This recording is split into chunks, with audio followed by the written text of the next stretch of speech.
The porch light flickered at 11 at night when Nathan Coleman noticed his back door was unlocked, and his heart nearly stopped when he stepped inside and found a shadow curled up on his living room couch. He grabbed the baseball bat by the hallway closet, flipped on the light, and froze. Lying there, wrapped in his daughter's throw blanket, shivering and pale, was Margaret Whitfield, his boss, the regional manager who signed his paychecks and who, just that morning, had walked through the office in her sharp blazer like she owned the world. She sat up fast, eyes wide with humiliation, and before he could say a word, she whispered those 6 words that would change everything between them. "Please, don't make me leave.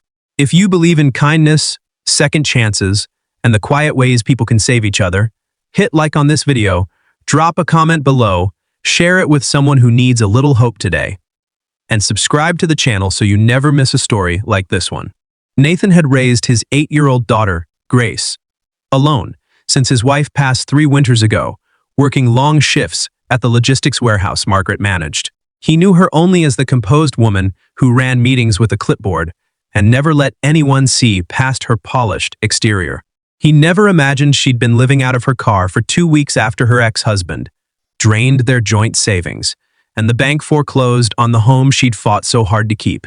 She'd used the spare key he kept under a flower pot, the one he'd once mentioned in passing during a lunch break story about Grace locking herself out, not to steal, but because the temperature had dropped below freezing and she had nowhere else to go. Nathan could have called the police. He could have reported her, could have let the shame finish what her circumstances had started. Instead, he set the bat down, walked to the kitchen, and put the kettle on.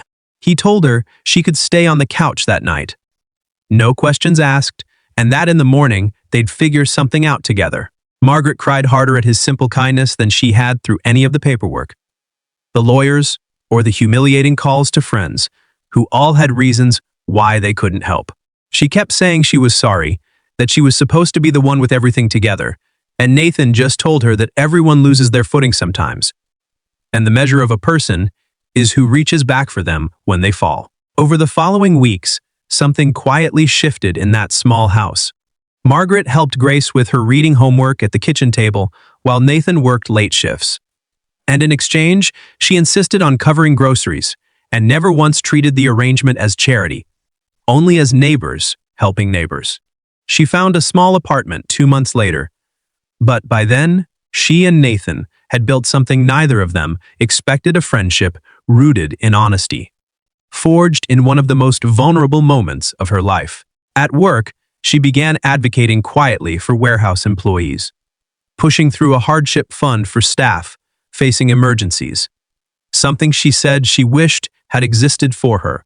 Nathan received a promotion he hadn't asked for, not out of favoritism, but because Margaret had finally seen, up close, the kind of steady, selfless man he truly was.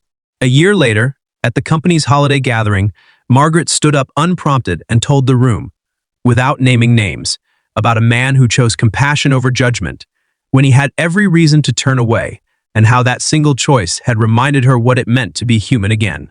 Grace, now older and prouder, sat beside her father, and Margaret had become something between a family friend and a guardian angel, neither of them ever expected to find.